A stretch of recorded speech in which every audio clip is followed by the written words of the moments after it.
Okay, this is a part 2. இது part 2வே பாருங்க சொல்கிறேன். பார்ட்னர்ஸ் நிறைய பேர் வந்து ரிஜிஸ்டர் பண்ணிட்டேன்னா ஒன்றா 2 பேர் பேர்லேயும் ஒரு வீடு வாங்கிக்கலாம் அப்படின்னு நினைப்பீங்க. ப்ராப்பர்ட்டி ஒன்று வாங்கிக்கலாம்.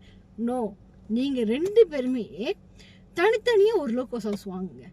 தனித்தனியாக ஒரு லோக்கல் ஹவுஸ் வாங்கிட்ட பிறகு அதுக்கப்புறம் நெக்ஸ்ட் உங்கள் அடுத்தபடியாகவே நீங்கள் 2 பேர் சேர்ந்து ஒரு வீடு வாங்கலாம்.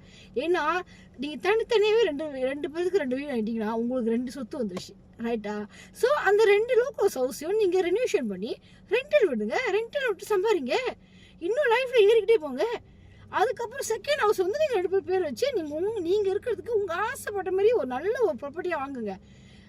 நல்ல ஒரு செமிடியா, பங்களா ஹவுஸா, அப்பார்ட்மெண்ட்டா, எது வந்தாலும் சரி, செகண்ட் ஹவுஸ் வந்து நீங்கள் வாங்கிக்கங்க. பட் ஃபர்ஸ்ட் ஹவுஸ் என்றைக்குமே நீங்கள் வந்து வேஸ்ட் ஆக்கிடாதீங்க.